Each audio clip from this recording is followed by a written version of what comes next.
आप बीकानेर डिवीजन का हर गार्जियन, हर व्यक्ति उस कोचिंग का पार्टनर है और वो आएगा और पूरा अधिकार रखेगा कि बच्चे का एडमिशन करो और सर पढ़ाओ। मैं तो आपको इतनी फीस दे पाऊंगा, इनको लेनी पड़ेगी और उनको ये सेवा करनी पड़ेगी। तो उनको ऐसे लगता है मैथ बहुत टफ सब्जेक्ट है, या जेई तो एशिया का 12th का टफेस्ट पेपरों में आता है, सर हम तो नहीं कर पाएंगे, हम तो एसएससी कर लेंगे, बीएससी कर लेंगे।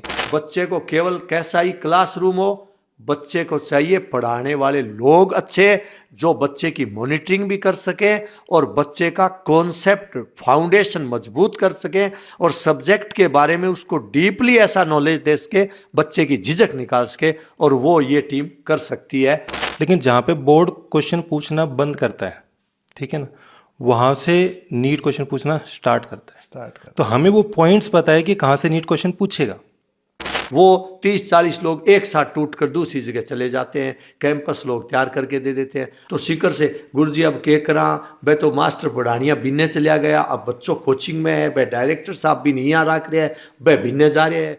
नमस्कार, मेरा नाम है दिनेश और आप देख रहे हैं सीकर संदेश। कोटा हम सभी जानते हैं जहां पूरे देश भर से डॉक्टर और इंजीनियर बनने के लिए स्टूडेंट्स जाते थे। लंबे समय तक कोटा का वर्चस्व रहा इस पूरी इंडस्ट्री पे, लेकिन पिछले कुछ समय से इसमें कोटा पहुंचने वाले छात्रों की संख्या में लगातार गिरावट दर्ज की गई है। और इस साल बीबीसी की एक डॉक्यूमेंट्री ने पूरे इस कोचिंग इंडस्ट्री को हिलाकर रख दिया, जब पता चला कि कोटा किस कदर पिछड़ रहा है उस नंबर में जो वहां पे हर साल पहुंचता था। और इसका कारण सिर्फ नेगेटिव नहीं है, बल्कि इसमें कुछ सकारात्मक चीजें भी है। सकारात्मक ये है कि अब जो कोचिंग इंडस्ट्री सिर्फ पहले कोटा सेंट्रिक हुआ करती थी, अब पूरे देश के अलग अलग जगहों पे, छोटे छोटे टाउन्स में, कस्बों में, जिलों में कोचिंग्स शुरू हो गए हैं। सीकर उसका एक बड़ा प्रमाण है, जहां पे आज के समय में करीब करीब 25 स्टेट्स के बच्चे पढ़ते हैं। और इसी तरीके से अलग अलग राज्यों के अलग अलग जगहों पर ये सेंटर्स शिफ्ट हुए हैं, इसलिए कोटा की संख्या में गिरावट हुई है। लेकिन इसका फायदा मिला उन बच्चों को जो अपने परिवार से बहुत ज़्यादा दूर नहीं जाना चाहते, उन पेरेंट्स को जिन्हें अपने बच्चों की अब ज़्यादा चिंता नहीं करनी पड़ती क्योंकि वो दूर चले जाते थे।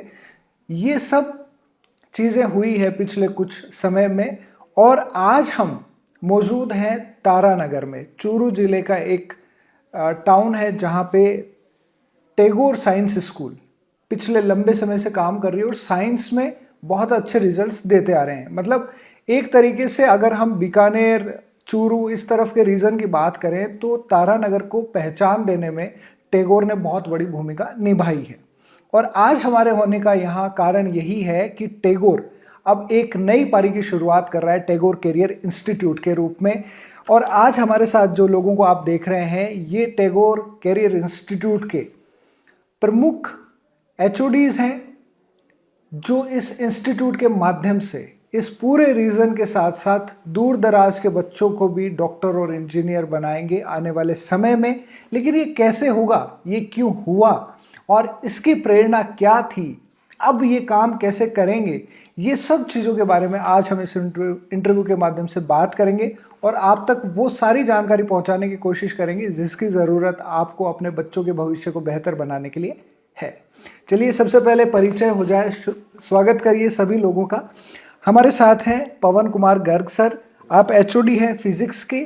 आप आशीष शर्मा जी हैं, डॉक्टर हैं आप, और आप बायोलॉजी के एचओडी हैं। और सबसे बाद में है विकास सेपट सर, आप मैथमेटिक्स के एचओडी हैं। और एटीएम सर, तारानगर और आसपास के सारे लोग इन्हें जानते होंगे, लंबे समय से टैगोर साइंस स्कूल के साथ जुड़े हुए हैं आप, और पेरेंट्स, बच्चे सभी आपको तो पहचानते ही हैं सर। बहुत बढ़िया।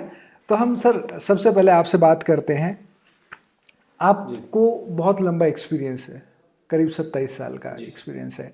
आप 24 ईयर्स, आपने बहुत सारे बच्चे देखे होंगे, आपने बहुत सारे बच्चे देखे हैं, डॉक्टर बनाया होगा, इंजीनियर बनाया होगा, आप ही के पास पढ़ के निकले हैं बच्चे, बहुत सारे अलग अलग बड़े कोचिंग्स का एक्सपीरियंस आपको है। ये सब एक्सपीरियंस लेने के बाद में तारानगर को आपने क्यों चुना कि यहाँ से आप एक नई पारी टैगोर की भी और आपकी खुद की भी एक नई पारी आप शुरू कर रहे हैं? सर मैंने, जैसे आपने बोला कि बड़े बड़े सिटी में पढ़ाए हैं, जैसे सबसे पहले मैं जयपुर में पढ़ाया था कैरियर पॉइंट में, उसके बाद मैं सीकर में 12-13 साल पढ़ाया गुरु कृपा में, उसके बाद मैंने कोटा में पढ़ाया।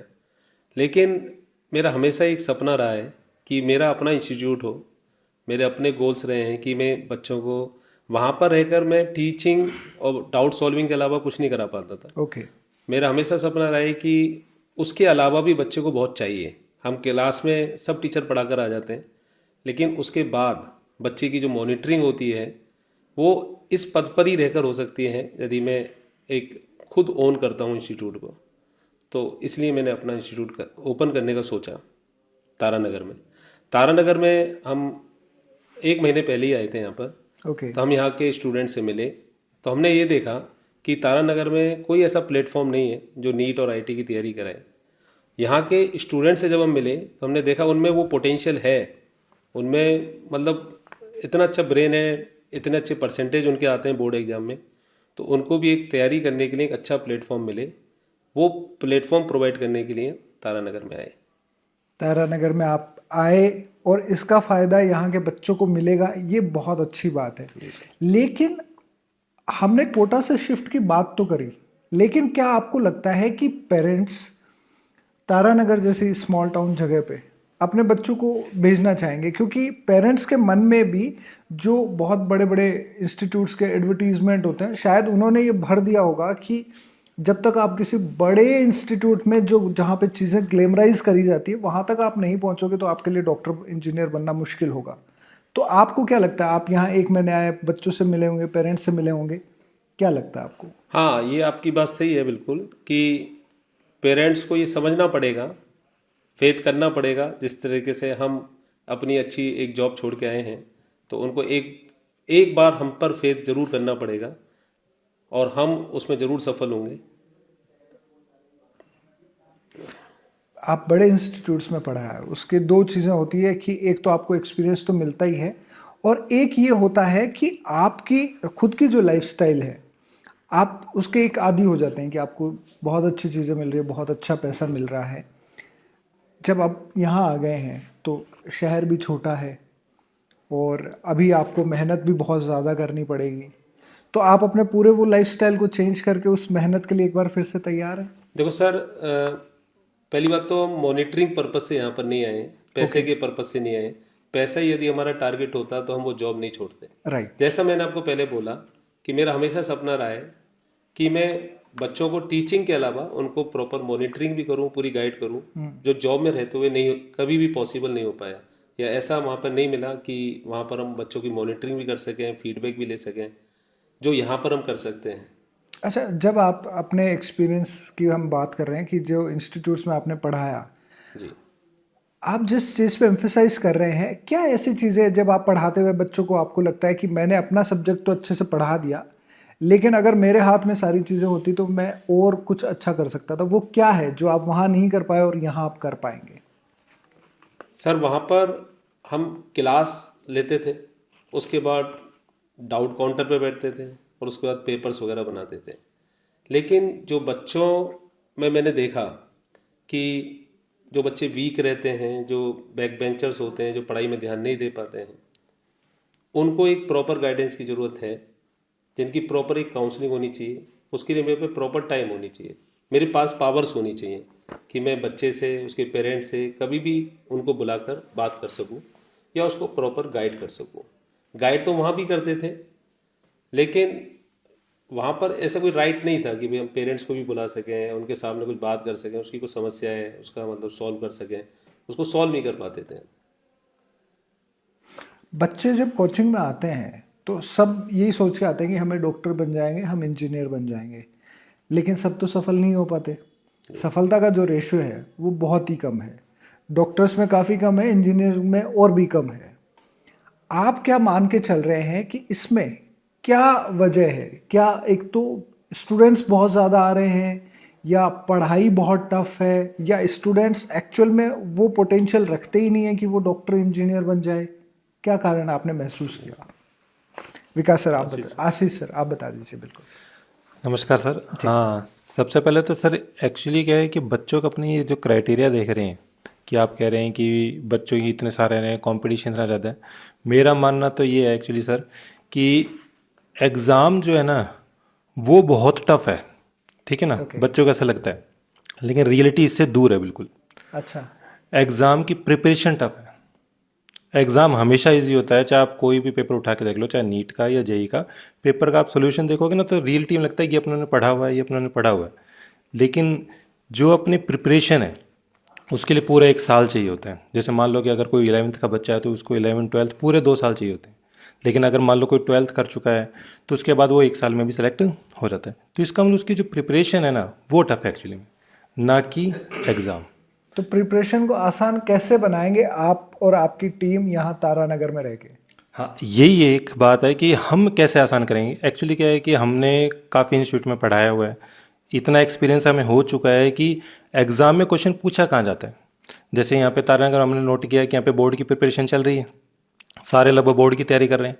लेकिन जहाँ पे बोर्ड क्वेश्चन पूछना बंद करता है, ठीक है ना, वहाँ से नीट क्वेश्चन पूछना स्टार्ट करता है। तो हमें वो पॉइंट्स पता है कि कहाँ से नीट क्वेश्चन पूछेगा।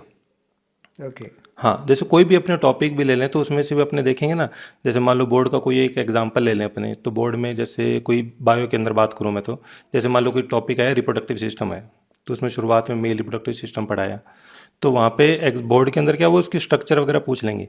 लेकिन रियलिटी में जो नीट क्वेश्चन पूछती है वो क्वेश्चन कहाँ से पूछेगी, उसका रेगुलेशन कहाँ से हो रहा है। इसलिए हमें वो पॉइंट्स पता है कि जहाँ से वो क्वेश्चन पूछते हैं। राइट, ठीक है। आप अपने एक्सपीरियंस को और कैसे यूटिलाइज कर पाएंगे तारानगर जैसी जगहों पे, और यहाँ के बच्चे जो दूसरे शहरों में जाने का सोच रखे होंगे, या मान लीजिए कि दूसरे कोचिंग्स होंगे जो उन्हें यहाँ से पिक करने का सोच रखे होंगे, जो भी प्लानिंग होगी, उसमें आप अपने बच्चों को उस एक्सपीरियंस को कैसे दिखाएंगे कि वो तारानगर रुके?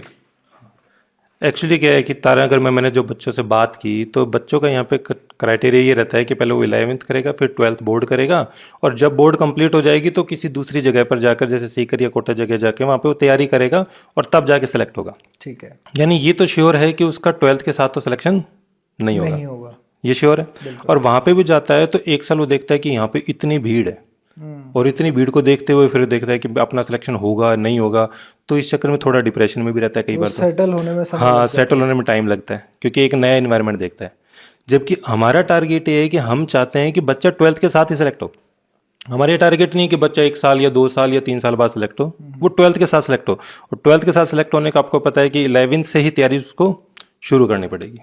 उसका एक मेन जो बेस है वो बिल्डअप होना चाहिए। राइट, इसलिए हमारा टारगेट ये है कि 12th के साथ सिलेक्ट की तरफ जाएगा। आप बच्चों को मतलब यहाँ पे 11th क्लास से उसकी तैयारी कराने लग जाएंगे, बिल्कुल, ऐसा है?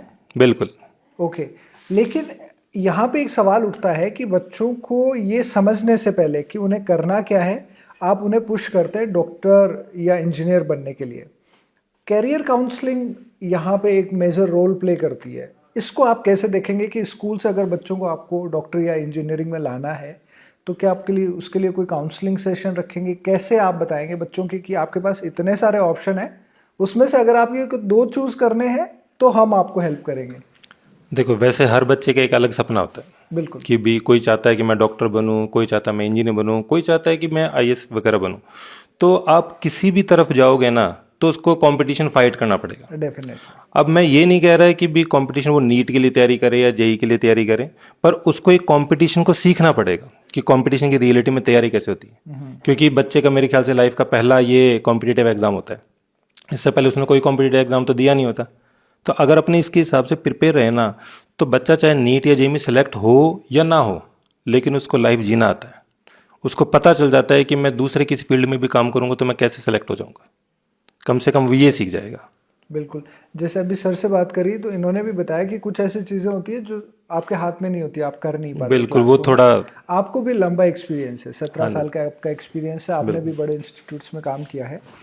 आपका एक्सपीरियंस क्या कहता है कि बच्चों को क्या ऐसी चीज़ों की या क्या ऐसे गाइडेंस की कमी रह जाती है, कहाँ वो लैक करते हैं कि वो लाइक मतलब अगर आप नीट की बात करें तो 700, 650, 700, 10-15 तक यूजुअली नंबर आते हैं जो टॉपर्स होते हैं। वो 10, 20, 30 नंबर का जो फर्क रहता है वो कहाँ रह जाता है, क्या कर सकते हैं? देखो सर, रियलिटी बात करें तो इसमें बहुत सारे छोटे छोटे पॉइंट्स आते हैं। सबसे पहले तो क्या होता है कि बच्चा कहीं पे भी जाता है तो वो उस इन्वायरमेंट में अडेप्ट होने में टाइम लगा देता है। सबसे मेन प्रॉब्लम वहीं आती है। और फिर वहाँ पे जाके वो भीड़ भी देखता है कि वहाँ पे इतने इससे कंपटीशन है, इससे कंपटीशन है, इससे कंपटीशन है। लगता है कि क्लास में 200 बच्चे बैठे हुए हैं तो सबसे कंपटीशन है। राइट। और फिर वो देखता है कि एक नहीं, दो नहीं, यहाँ पे तो 100 क्लास हैं और सबसे कंपटीशन वो देख रहा रहता है। अब इतने सारे माहौल को देखते हैं ना, तो उसको ये नहीं पता था कि मेरे को पढ़ना कैसे है।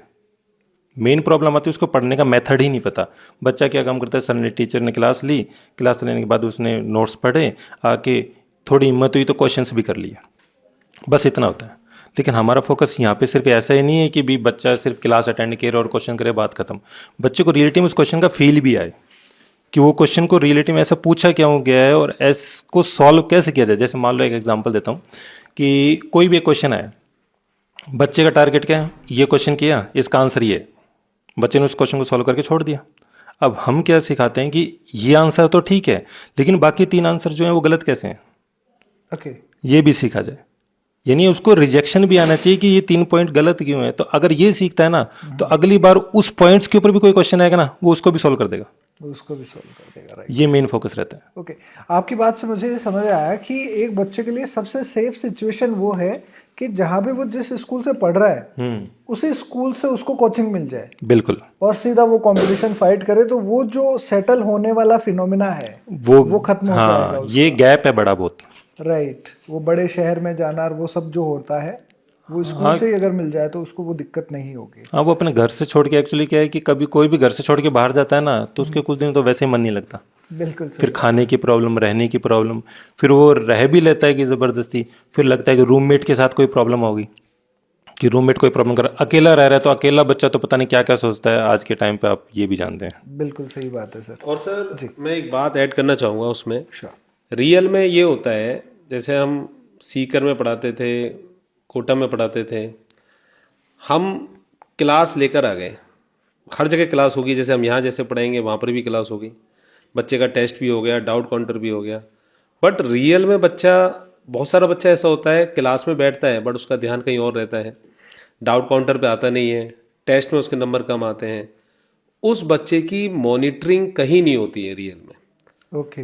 अब वो घर जाता है, ना वो पेरेंट्स को बता पाता है, ना टीचर को बता पाता है, ना अपने फ्रेंड्स को बता पाता है कि मेरे साथ क्या प्रॉब्लम चल रही है, मैं तैयारी नहीं कर पा रहा हूँ।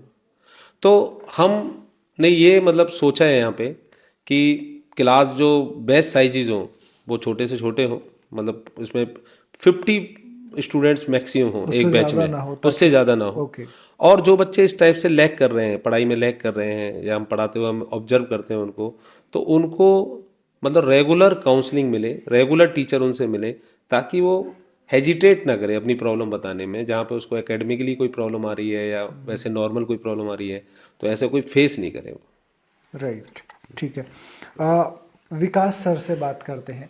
जी सर। सर, आपको तो एक्सपीरियंस है यहाँ का, तारानगर का पहले से, और आपने भी बहुत लंबा चौड़ा आपने काम किया, एक्सपीरियंस है आपको ओवरऑल भी इस इंडस्ट्री का। मैथमेटिक्स के आप एचओडी हैं। जी सर। जेई का रिजल्ट ज़्यादा टफ होता है, आप इंजीनियर बनने में बच्चों को कैसे मदद करेंगे? आपकी मतलब आपकी कैपेसिटी में क्या बेहतर आपको इस जगह पे दे पाएंगे बच्चों को? सर, जो मैंने देखा है यहाँ पे, मैं करीबन 3 साल से यहीं पे हूँ, जो सेंटर था अपना उसको, तो यहाँ के जो स्टूडेंट्स हैं जी, उनका बेसिक्स बहुत अच्छा है। Okay. जैसे मैंने कोटा भी पढ़ाया, सीकर भी पढ़ाया, तो वहाँ क्या होता है, हमें शुरुआत के मतलब 2 महीने तो बच्चे को ये समझाने में लग जाते हैं कि बेटा ऐसे पढ़ना है, ये सब्जेक्ट इस तरीके से पढ़ना है। लेकिन यहाँ जो स्टूडेंट आता है उस पर इतनी मेहनत हमें नहीं करनी पड़ी। और मेरा तो सब्जेक्ट मैथ है, एटीएम सर का भी सब्जेक्ट मैथ है, तो मेरे को मतलब कभी 12th के बच्चे भी दिए थे पहले साल सर ने, करीबन 20 या 25 के आसपास अच्छे बच्चे दिए थे सर ने। तो सर कभी उन बच्चों पे ऐसे लगा ही नहीं कि किसी स्कूल से आ रहे हैं बच्चे। ओके। तो यहाँ के स्टूडेंट्स जो हैं वो मतलब नेचुरली उनका बेसिक काफ़ी अच्छा है। दूसरा जो आपका क्वेश्चन था कि जेई का कंपटीशन टफ है, वो सर मेरे को ऐसे लगता है नीट का ज़्यादा टफ है। अच्छा। क्योंकि उसमें नंबर ऑफ कैंडिडेट भी ज़्यादा हैं, थोड़ा सा मतलब उनका पूरा मेमोरी बेस, मतलब बहुत पढ़ना पड़ता है बच्चे की सीटिंग कैपेसिटी। जेई बहुत लॉजिकल पेपर है। राइट। अगर टीम जो है अपनी, वो टीम बच्चे को प्रॉपर सिलेबस या गाइड करे तो बहुत आसान है सेलेक्ट होना। और ख़ासकर मैं बोलना चाहूँगा गर्ल्स के लिए, कि वो मैथमेटिक्स में वैसे बहुत कम, अभी में हम करीबन 10 या 15 दिन से काउंसलिंग कर रहे हैं बच्चों की जो 12th के बच्चे हैं, जी। तो उनको ऐसे लगता है मैथ बहुत टफ सब्जेक्ट है, या जेई तो एशिया का 12th का टफेस्ट पेपरों में आता है सर, हम तो नहीं कर पाएंगे, हम तो एसएससी कर लेंगे, बीएससी कर लेंगे। तो होता क्या है, उनको आइडिया ही नहीं है कंपटीशन का। ये बहुत एक इजी कंपटीशन है जेई, और मेंस तो वैसे भी इजी है। और मैं गर्ल्स के लिए बोलना चाहूँगा जो भी है कि उनके 20% सीट्स जो हैं आईआईटीज में रिजर्व हैं, ओके, तो उनके लिए बहुत इजी है जाना ये कंपटीशन। ठीक है।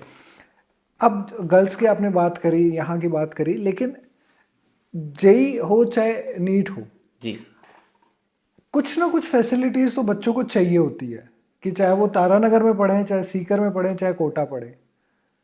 आप क्या उन्हें उस, आपका भी जो कंपटीशन है सीकर से हो चाहे कोटा से हो, उसके कंपैरिजन में आप क्या बेस्ट उन्हें यहाँ पे देने वाले हैं देखिए सर, फैसिलिटीज के तौर मैं जी उसी का बताता हूँ आपको।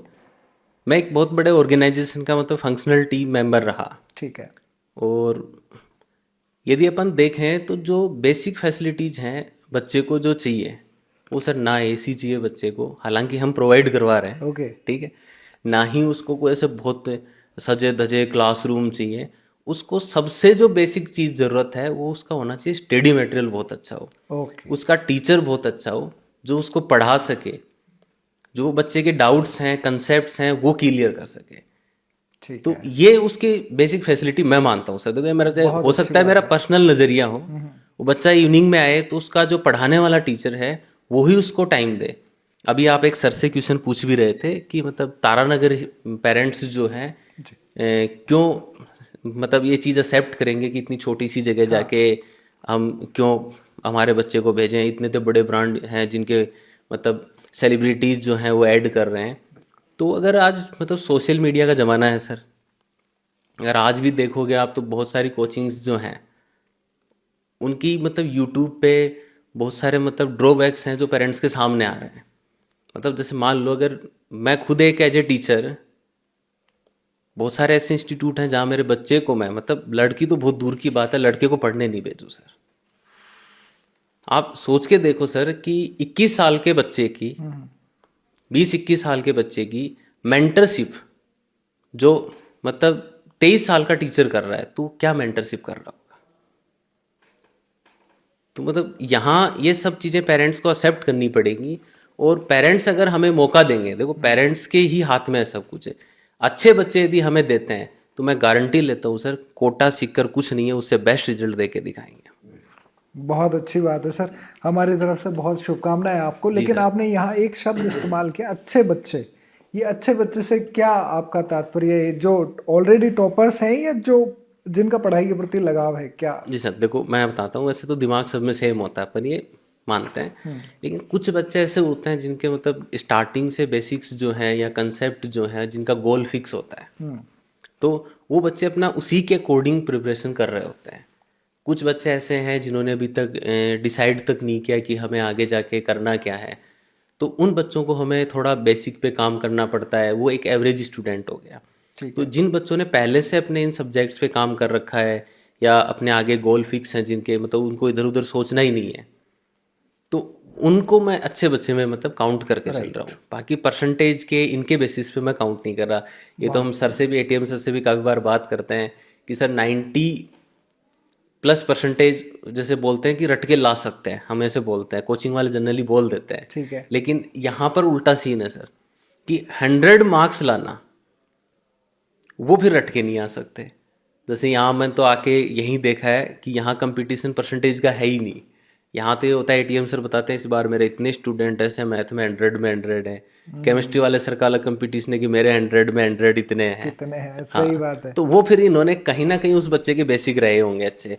और सर हकीकत में यहाँ का कोई बच्चा जो हमने पढ़ाया है तो उसके सिलेक्शन में हमें इतना जोर नहीं आया। मैंने कोटा भी पढ़ाया है, यहाँ भी, तो मेरे को तो ऐसे फील आता है कि अगर यहाँ पर बैच बनेगा इस साल, अच्छा बैच बनता है अपना, स्ट्रेंथ अच्छी रहती है, तो सेम वही बैच बनेगा जो कोटा बनता है। जबकि कोटा तो पूरे इंडिया से एक एक चुन चुन के बच्चों से बनता है, यहाँ सिर्फ वही बैच तारानगर से ही बन जाएगा। बढ़िया बात है। हाँ सर। अब मैं यहाँ पे एक चीज़ और जानना चाहूँगा आपके एक्सपीरियंस से कि आसपास के बहुत सारा एरिया है, जैसे आप टैगोर की या तारानगर की हम बात छोड़ दें, लेकिन आसपास के जैसे बीकानेर, गंगानगर, हनुमानगढ़, ऐसा बहुत सारे एरिया होगा जहाँ से आपके पास बच्चे आएंगे। जी। कौन से बच्चे को, जैसे जो आपके पास अभी स्कूल में नहीं पढ़ रहा है, बच्चे को और उसके पेरेंट्स को क्या चीज़ों के आधार पे ये चुनाव कर लेना चाहिए कि ठीक है इस बच्चे को डॉक्टरी में या इंजीनियरिंग में अपने को डालना है? मतलब करियर काउंसलिंग का एक जो पार्ट है वो जी, मैं आपसे जी, जानना जी। चाह रहा हूँ कि अभी अभी के स्तर पे वो क्या पता कर सकते हैं, क्या बात कर सकते हैं, या कैसे बच्चे को समझ सकते हैं कि वो क्या नीट या जेई के लिए जाना चाहता है? इसमें सर जनरली कोचिंग्स तो कैरियर काउंसलर प्रोवाइड करवाते हैं। हमने यहाँ पे थोड़ा सा उसको चेंज किया है। ओके, हम कोई कैरियर काउंसलर नहीं रखेंगे। ठीक है। हम जो एकेडमिक टीम है, जैसे पवन सर हुए, आशीष सर हुए, मैं हुआ, क्योंकि हमें ये पता है हमारे से बेहतरीन हमारे बच्चे को कोई नहीं बता पाएगा, क्योंकि हम खुद इस फील्ड से जुड़े हुए हैं। सही है। हमने ये कंपटीशन फेस किया है। तो उसमें 2 फैसिलिटी हम यहाँ प्रोवाइड करवा रहे हैं कि जैसे बच्चा आता है हम उसको सब्जेक्ट के बारे में बताएंगे पूरा डेप्थ में। हमने एक TSET एग्ज़ाम रख रखा है, ठीक है। Tagore scholarship test. उस एग्ज़ाम से भी बच्चा काफ़ी हद तक ये आइडेंटिफाई कर पाएगा कि मेरे को किस सेक्टर में जाना है, क्योंकि थोड़ा पेपर देगा, ऑब्जेक्टिव पैटर्न का पेपर देगा तो उसको कुछ आइडिया होगा। फिर भी मान लो कोई बच्चा कंफ्यूज है कि मैं तो डिसाइड नहीं कर पाया, हमने 10 डेज की फ्री डेमो क्लास रख रखी है सर। Okay, great. उसका सिर्फ रजिस्ट्रेशन फीस है 500 रुपये। वो TSET जो एग्ज़ाम है उसी के बेसिस पे वो 10 दिन हमारे यहाँ क्लास लेके देख सकता है। 5 दिन मेडिकल में बैठ के देखे आराम से, कोई दिक्कत नहीं है। 5 दिन जो है अपने जेई की क्लास में बैठ के देखे, फिर उसको जिसमें कंफर्ट महसूस होता है कि मेरे को जेई में जानना है या उसमें। हमारा ऐसा कोई टारगेट था ही नहीं, वो अभी सर बताएंगे भी। हमने जो डिस्कशन किया था कि अर्निंग वाला कोई हमारा मुद्दा नहीं है, वरना तो ऐसे होता है कोचिंग्स में, बड़ी कोचिंग्स में, कि आपने एक बार IIT में एडमिशन ले लिया, अब आपको मेडिकल में स्विच करना है तो एक बड़ी सी अमाउंट बोल देते हैं पे करो बेटा। हमें मतलब नहीं, पहले सोच के आना था। सही बात है। आपका अर्निंग का मैटर नहीं है, लेकिन अर्निंग का मैटर उन पेरेंट्स का होता है जो बहुत कम पैसा कमाते हैं लेकिन अपने जी। बच्चे को अच्छे इंस्टीट्यूट में भेजना चाहते हैं, पढ़ाना चाहते हैं। कोटा से सीकर जब बच्चे शिफ्ट होने लगे तो उनमें वो पेरेंट्स का एक अच्छा खासा नंबर था कि कोटा में पैसा बहुत ज़्यादा लगता है, सीकर में कीमत कुछ कम है। वैसा ही तारानगर में होगा। लेकिन बच्चों के लिए, मतलब आप उन पेरेंट्स के लिए क्या आपका कुछ, जैसे TSET के बारे में बताया, कुछ और स्कॉलरशिप का या किसी तरीके का कोई क्राइटेरिया है कि अगर किसी को ज़रूरत हो कि वो चाहता तो है कि अच्छा पढ़ाएं, उसके लिए क्या कर सकते हैं, या कितना फीस रहेगा ताकि एक पेरेंट ये मन बना के आए कि ठीक है देखिए अपन। उसमें मैं बहुत अच्छे से आपको क्लियर करूं। जी, पहले तो TSET जो एग्ज़ाम है वो हमने कोई टफ रखा ही नहीं। ओके, ठीक है, बच्चे इजी वे में जो लास्ट क्लास का जो पढ़ के आएगा उसी के बेसिस पे उसका TSET एग्ज़ाम हम कंडक्ट करवा रहे हैं। दूसरा जो है बोर्ड की जो परसेंटेज है उसके बेसिस पे भी हम स्कॉलरशिप प्रोवाइड करवा रहे हैं बच्चे को। इसके अलावा जेई मेंस का जो एग्ज़ाम है उसके बेसिस पे भी स्कॉलरशिप है। नीट के जो स्कोर हैं उसके बेसिस पे भी है। ये सब तो है मतलब मार्क्स के बेसिस पे। ठीक है। इसके अलावा अगर फाइनेंशियली जो सबसे बड़ा इश्यू है इस एरिया में, मैंने देखा, मैं किसी ऑर्गेनाइजेशन में रहते हुए मतलब एज ए एम्प्लॉय इतना नहीं कर पाता था। यहाँ बहुत सारे ऐसे बच्चे हैं सर जिनकी मतलब पेइंग कैपेसिटी बहुत कम है, यानी कि वो 40,000 50,000 इतनी ही फीस जो है अफोर्ड कर सकते हैं। ओके, लेकिन हमारे लिमिटेशन होती थी, जॉब करते थे सर, बिल्कुल। तो उसमें इतना कर नहीं पाते थे। सर भी कई बार बोलते थे कि विकास जी फीस का देखो। यहाँ ऐसा सीन नहीं है सर, जैसे ATM सर हुए, हम हुए, तो फाइनेंशियली अगर कोई वीक बच्चा है तो हम उसके 100% डेफिनेटली हेल्प करेंगे। अभी हमारा जो फर्स्ट एडमिशन होगा, अभी हम स्टार्ट किया है, वो उस बच्ची का एडमिशन कर रहे हैं हम सर जिसके कोविड में मम्मी पापा की दोनों की डेथ हो गई थी। फर्स्ट एडमिशन जो है, और उससे कुछ भी चार्ज नहीं ले। बहुत बढ़िया, ये अच्छी बात है। तो उम्मीद करते हैं कि और बहुत सारे बिल्कुल एडमिशन्स सर। आएंगे। ATM सर, आपसे बात करते हैं। आपसे बेहतर तारानगर को हम में से कोई और नहीं जानता। तारानगर में कोचिंग इंस्टीट्यूट शुरू करना मेडिकल और इंजीनियरिंग के लिए कितना सही स्टेप आप मानते हैं? नमस्कार। जी सर।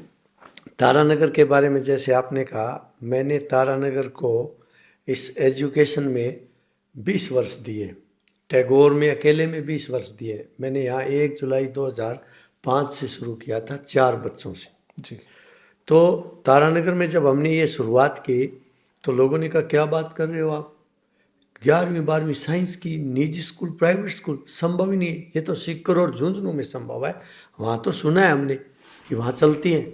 लेकिन मैं बताऊँ सर, हमने गार्जियनों के सहयोग से, बच्चों की मेहनत के साथ काम किया और 4 बच्चों से लेकर आज तारानगर स्कूल एजुकेशन में अपना पूरे राजस्थान के शिक्षा जगत में अच्छे स्कूलों के साथ नाम रखता है, जिसमें टैगोर स्कूल विशेषकर है। बाकी मेरे और मित्रों ने भी अच्छा काम किया है।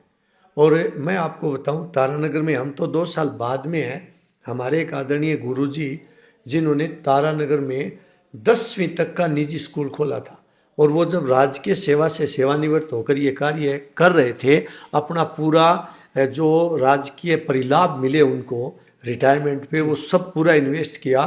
तो उनके मित्रों ने तो यहाँ तक कहा, ये क्या कर रहे हो आप, अपने पूरे जीवन की कमाई यहाँ खपा रहे हो, जबकि ऐसा यहाँ तारानगर में कुछ भी नहीं है। तो उन गुरुजी के साथ हमने मिलकर इस तारानगर की पूरी तस्वीर ही चेंज कर दी, जबकि मैंने भी नहीं सोचा था कि तारानगर शिक्षा में यहाँ तक पहुँच जाएगा। जिस तरह से बच्चे जुड़े, आपको ताजुब होगा, बाड़मेर और जैसलमेर के बच्चे भी यहाँ पढ़ने आए। कोविड से पहले यहाँ बीकानेर जिला पूरा का पूरा यहाँ आता था, गंगानगर के बच्चे यहाँ आते थे, हनुमानगढ़ शहर के बच्चे यहाँ हमारे पास पढ़ने आते थे। उसके पीछे एक फैक्टर तो ये काम करता था कि हनुमानगढ़ में और गंगानगर में सीबीएस स्कूल इंग्लिश मीडियम के चलते थे, और वहाँ के गार्जियनों ने थोक में बच्चों को इंग्लिश मीडियम में एडमिशन कराया। लेकिन जब उन्होंने पाया कि 12वीं के बाद बच्चा केवल एक डबोरसंक बन के निकल रहा है, वो इंग्लिश रट के आ रहा है, कोई कॉन्सेप्ट क्लियर नहीं है, वो चीज़ के बारे में जानकारी नहीं दे पा रहा है कि मैंने क्या पढ़ा है, तो उन लोगों को पूरी तरह से डाइवर्ट किया हम लोगों ने कि आप आइए। हालांकि हमने हिंदी मीडियम में काम किया, लेकिन उन गार्जियनों ने हम पर इतना भरोसा किया, तो हम उनके आशीर्वाद से आज यहाँ पर खड़े हैं। अब रही बात ये जो कोचिंग की, हालांकि मेरे बहुत से क्वेश्चनों के जवाब मेरे मित्रों ने दे दिए। ये एक कोर टीम भी रहेगी कोचिंग में पढ़ाने वाली, साथ में ये हमारे जो स्कूल के डायरेक्टर साहब है कृष्ण जी कसवा, उनके पार्टनर भी रहेंगे। उन्होंने बताया मुझे कि ये हमारे पार्टनर रहेंगे ताकि ये भी लगन से काम करें। और दूसरा, अभी इन्होंने क्लियर भी कर दिया कि इनका कोई उद्देश्य पैसा कमाना नहीं है, और मैं भी ये क्लियर करूं, क्योंकि कृष्ण जी हमारे डायरेक्टर सर ज़रूर हैं, लेकिन वो हमें पूछ कर ही काम करते हैं। तो मैंने उनको यही कहा कि जिस तरह से आपने स्कूल एजुकेशन में इतनी मेहनत करके यहाँ तक पहुँचे हो, तो ये जो कोचिंग आप कर रहे हैं, तो इसमें कमाई का जो उद्देश्य है वो पूरी तरह दूर रखना है। और मैं उनको सौभाग्यशाली मानता हूँ कि उनकी जो टीम बनी है वो भी यही सोच के साथ मैदान में उतरी है, तो ये लोग बिल्कुल सफल होंगे। दूसरी बात सर, मैंने ये भी देखा, जैसे गर्ग साहब की बातों से भी स्पष्ट हो गया था, विकास जी की बातों से स्पष्ट हो गया, आशीष जी की बातों से स्पष्ट हो गया कि बड़े शहर में जब बच्चा जाता है तो वहाँ पेरेंटिंग करना, ये इतनी दूर जाके रहना, बच्चों के लिए या गार्जियन दोनों के लिए बड़ा टफ काम था। तो तारानगर में हम पर भी प्रेशर था, मेरे खुद पर प्रेशर था। आज मैं बताऊं, मैं उन सभी गार्जियनों के आशीर्वाद से और माँ सरस्वती की कृपा से बोल रहा हूं, मेरे ऊपर बीकानेर डिवीज़न के लोग बड़ा विश्वास करते हैं, और मैं चाहता हूं कि मुझे किसी की नज़र नहीं लगे, मेरे उन गार्जियनों के आशीर्वाद से वो विश्वास कायम रहे। तो जब ये कोचिंग खोलने का कृष्ण जी के माइंड में आया, तो मैंने उनको ये बात बार बार रियलाइज कराई कि देखो साहब, ये चीज़ें हैं, ये चीज़ें हैं। बीच में कृष्ण जी एक बार डगमगा गए कि मैं ऐसे काम चला लूँगा, वो लोग काम निकाल देंगे। मैंने कहा ऐसा संभव नहीं है। यदि आप कोचिंग करते हो, स्कूल एक अलग चीज़ है। मैं बताता हूँ, मैं स्कूल में पढ़ाते हुए 25 साल मैंने तारानगर में दे दिए, वैसे मैं 27 साल से इस फील्ड में हूँ। हमारा परसेंटेज का गेम रहता है। आप यदि 100 में से 130 बच्चों के दिला रहे हो, 28 आ गए, कोई इशू नहीं है। एक बच्चा 96 था, डिजर्व कर रहा था, 94 आ गए, कोई इशू नहीं है। आप स्कूलिंग में काम करें, वो एक अलग चीज़ है। लेकिन कंपटीशन में बच्चे को तैयार करना और फिर उसका सिलेक्शन कराना, ये एक जीवन से जुड़ा हुआ क्वेश्चन है, बहुत बड़ा क्वेश्चन है। और ये संभव हो सकता है सर, जब आपके पास टॉप क्लास फैकल्टी हो। आप केवल काम, स्कूल में काम चल सकता है, मैं आपको बता दूं, काम स्कूल में चल जाएगा। यदि आपका एक पिलर भी कमज़ोर है, आपकी फिजिक्स कमज़ोर चल रही है, मैथ वाले सर उठा देंगे, केमिस्ट्री थोड़ी कमज़ोर है, फिजिक्स वाले मदद कर देंगे, बायो वाले मदद कर देंगे। लेकिन कोचिंग में ऐसा संभव नहीं है। और फिर जेई मेंस, एडवांस, नीट जैसे ओलंपियाड में ऐसा संभव बिल्कुल भी नहीं है। तो आपको बड़ी फैकल्टीज के साथ उतरना पड़ेगा। और कृष्ण जी ने ये बात मेरी मानी। और गार्जियनों का भी मेरे पर खूब प्रेशर था कि आप ऐसा काम करो, आप सफल हो जाओगे, हमें पूर्ण विश्वास है, आप आगे लीड करो, हम आपके साथ हैं। तो ये जो कोचिंग लॉन्च हुई है, इसमें हमें गार्जियनों का बड़ा सपोर्ट रहेगा, ये मुझे पूर्ण विश्वास है। अब काम इनको करना है। दूसरा वो क्वेश्चन भी आ गया, जहाँ तक इस क्षेत्र की बात करूं तो यहाँ किसान परिवारों के बच्चे हैं, मजदूर परिवारों के बच्चे हैं, ऐसे बहुत बच्चे हमारे पास पढ़ते हैं जिनकी आर्थिक स्थिति कमज़ोर है, वो बड़ी फीस पे नहीं कर पाते। लेकिन मैं बताता हूँ, मजबूरन हमारे बच्चे अपने मित्र के साथ, अपने सहपाठी के साथ सिक्कर तक वो गए भी हैं और उन्होंने वहाँ खर्चा भी किया है, चाहे वो कर्ज लेके करो, चाहे किसी प्रकार करो। बहुत से बच्चे सफल भी हुए हैं, लेकिन कुछ बच्चे सफल नहीं होते हैं। तो हम यहाँ देखते हैं उनकी हालात बड़ी नाजुक होती है, क्योंकि वो हमारे से सीधे जुड़ते हैं। जैसा कि गर्ग सर ने कहा, मैं तो गर्ग सर की इस मानसिकता को, इस सोच को बड़ा मानता हूँ और मैं उनका कायल भी हूँ कि इन्होंने कोटा जैसे शहर में करोड़ों के पैकेज पे काम करके ये सोचा कि हम बच्चों की जो मूल चीज़ है, मूल आवश्यकता है, उसको पकड़े। केवल सिलेक्शन कराना ही सब कुछ नहीं है, केवल क्लासरूम में पढ़ा के आ जाना और निकल जाना ये सब कुछ नहीं है। तो इनकी सोच है, उसी सोच के साथ ही आगे बढ़ रहे हैं और हम भी इनके साथ जुड़े हुए हैं।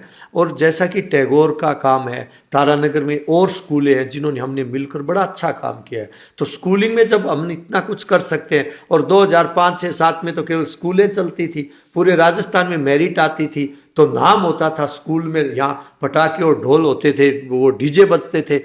तो जब हम वो कर सकते हैं तो ये हम क्यों नहीं कर पाएंगे। हालांकि शहर हमारा छोटा है, फैसिलिटी की बात करें, इंफ्रास्ट्रक्चर की बात करें तो हम बड़े शहरों की तुलना में बहुत पीछे हैं। लेकिन एक विकास जी ने बहुत अच्छी बात की, क्योंकि इन्होंने अनुभव ले लिया यहाँ 3 साल। तारानगर का बच्चा, बीकानेर डिवीज़न का बच्चा, ग्रामीण परिवेश का बच्चा पढ़ना चाहता है। उनकी बड़ी मतलब उनमें बड़ा जज्बा है कि मैं कुछ करूं। और ये साइंस के प्रति तो ज़बरदस्त रुझान है यहाँ के बच्चों का। मैं आपको बताऊंगा, मेरी क्लास में 10th बोर्ड में 53% से लेकर 48% तक के बच्चे आपको काफ़ी संख्या में मिल जाएंगे। जबकि यदि उनके वो शतरांक हटा दिए जाएं तो 33% नहीं बनते हैं उनके। शतरांक आप शायद समझते होंगे, वो स्कूलों में दिए जाते हैं। बोर्ड का नियम है कि आप बच्चे को 20% अपनी तरफ से दे सकते हैं, वो बच्चे के पीछे के जो रिकॉर्ड के आधार पर, हाफ ईयरली के आधार पर, तो वो भी नंबर उनके काउंट होते हैं। लेकिन वो बच्चे, मैं कई बार उनको ऐसे भी बोल देता हूँ कि बेटा आप मैथ कर पाओ, और करते हैं बच्चे। तो ये जो फीस वाला है, इसमें भी मैं आपको बताना चाहूँगा और आपके माध्यम से सब लोगों को अवगत कराना चाहूँगा कि ये टीम हमारा सहयोग करेगी, और इन्होंने किया है। मैंने इनको ये बोल दिया कि फीस स्ट्रक्चर आप ऐसा रखिए जो यहाँ के गार्जियन आपको पे कर सके।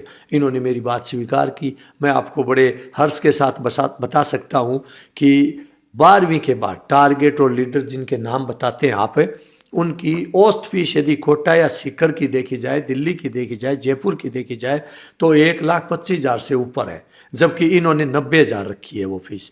दूसरा, आप फाउंडेशन की बात करें तो औसत फीस 1,15,000 1,20,000 से ज़्यादा ही है बड़े शहरों की, जबकि हमने वो 70 जारी रखी है। और मैं आपको बताऊं कि जैसा विकास जी ने कहा, अब ये भी होंगे और मैं भी होऊंगा।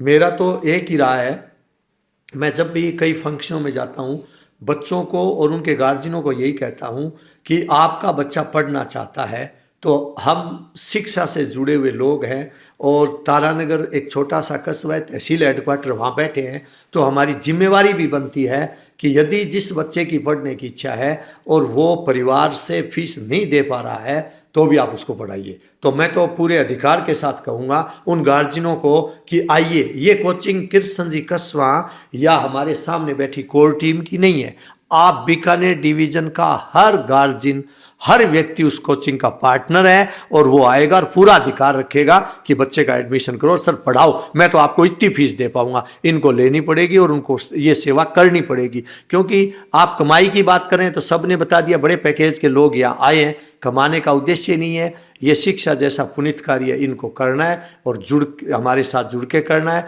और मैं इनको पूर्ण विश्वास दिलाता हूँ, जैसे कई क्वेश्चन आपके थे कि गार्जियन सोचेगा कि मैं छोटे शहर में क्यों कराऊं, ये छोटी कोचिंग अभी शुरू ही हो रही है, बड़े शहर में जाऊंगा वहाँ पर बड़े बड़े ब्रांड काम कर रहे हैं, मैं तो वहाँ जाऊंगा वहाँ बच्चे को भेजूंगा। लेकिन मैं आपको विश्वास दिलाता हूँ, पूरा गेम ये ब्रांड पे नहीं है, बड़े शहरों पे नहीं है। अब लोग बड़े शहरों से ऊब भी चुके हैं। मैं आपको बता दूं, मैंने गत 5-7 सालों में ऐसा देखा है कि बड़े शहरों को छोड़ के लोग छोटे शहरों की ओर मूव कर रहे हैं, छोटे शहरों में बच्चों को पढ़ाना ज़्यादा पसंद कर रहे हैं, क्योंकि ये पूरा गेम इंफ्रास्ट्रक्चर पे नहीं निर्भर करता, क्लासरूम में एससीओ इस पे निर्भर नहीं करता। मैं मेरे 27 साल का अनुभव आपके साथ शेयर कर रहा हूँ।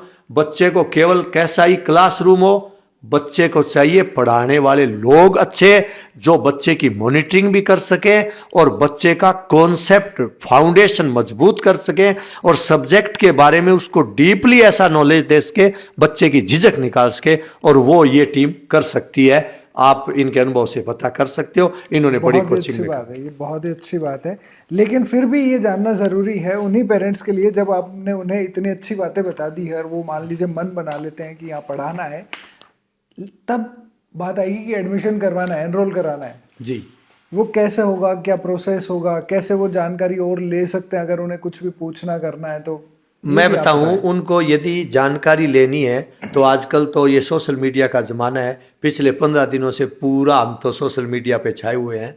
नंबर 2, वो हमसे संपर्क कर सकते हैं।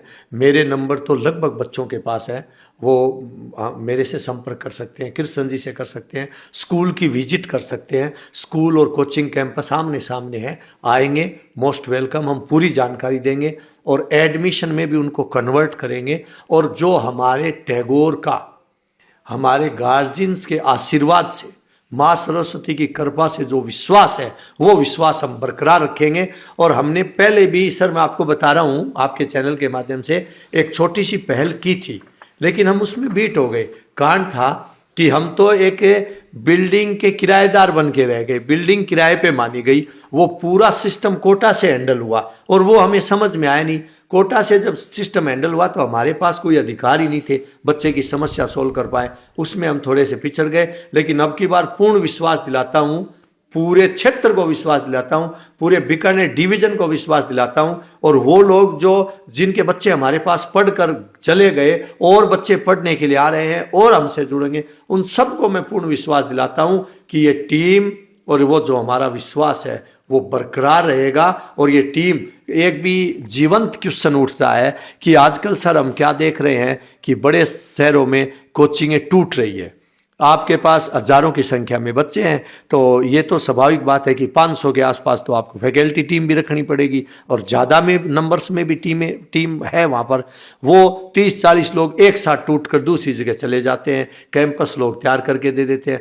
अब वो दौर है इस समय, और यही समय है जब बच्चा पेपर देने बैठेगा, थोड़े दिन बाद एग्जाम आएगी, तो बच्चा तय ही नहीं कर पा रहा। मैं कहता हूं मेरे पास ऐसी शिकायतें गत 20 दिनों में खूब आई है, और विशेषकर अब सीकर से आ रही है, क्योंकि हमारा बच्चा अब कोटा अप्लाई नहीं कर रहा है, गत 3-4 सालों से सीकर ही रुक रहा है। तो सीकर से गुरुजी अब के करा, वह तो मास्टर पढ़ानिया भिन्ने चलिया गया, अब बच्चों कोचिंग में है, वह डायरेक्टर साहब भी नहीं आ रख रहे हैं, वह भिन्ने जा रहे हैं, बच्चे की इच्छा है मैं तो फैकल्टी टीम मैंने पढ़ानिया। देखो बच्चा डायरेक्टर से संपर्क में नहीं रहेगा, बच्चा इंफ्रास्ट्रक्चर नहीं देखेगा।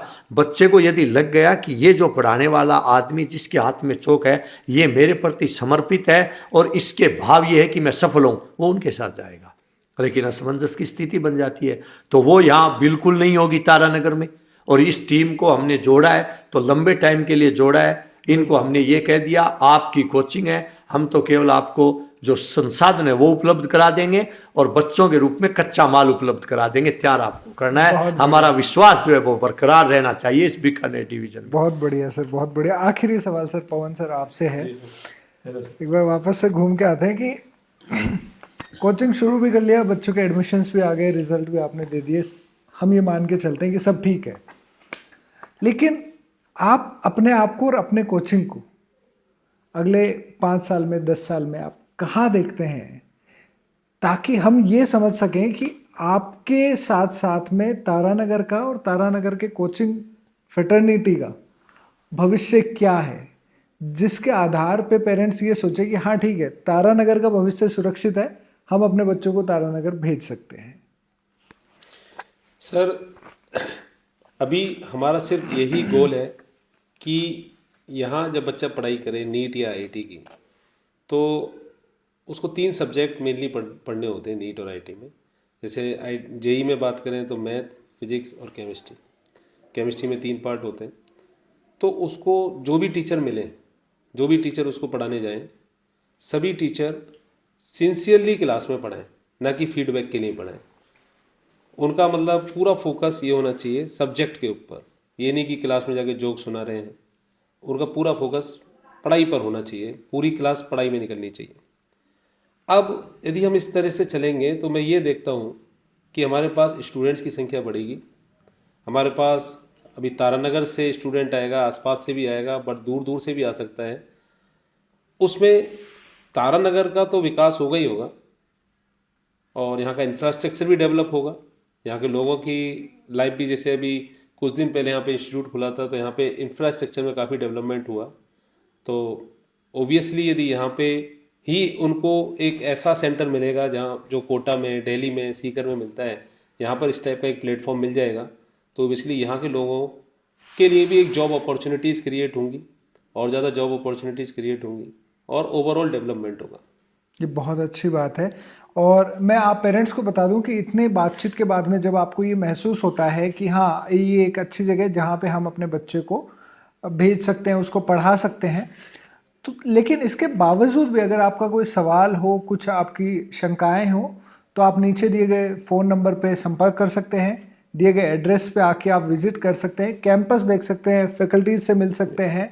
और यही फैकल्टीज़ एचओडी भी हैं, और ये फैकल्टीज़ ही कोर टीम है, मतलब यही मालिक हैं। तो आपके लिए अच्छी बात यह है कि जो पढ़ाने वाली मालिक है, और हम यही मानते हैं कि जब जहाँ मालिक ही काम कर रहा होता है तो वहाँ पे रिजल्ट्स बेहतर होते हैं।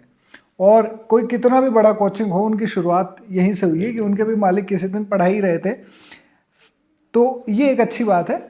डिटेल सारी आपको दी हुई है। इसके बाद भी अगर कोई सवाल हो तो आप सीधा किसी को भी आप कमेंट करके आप पूछ सकते हैं, आपको उनके सवाल इन्हीं के द्वारा इनके जवाब दिए जाएंगे, तो ये एक अच्छी बात है। इसके अलावा बाकी अगर कोई भी आपका जानकारी आपको लेनी हो तो आप फ़ोन नंबर पे कॉल करके पधार सकते हैं। सीकर संदेश के साथ बने रहने के लिए बहुत बहुत धन्यवाद। Thank you sir.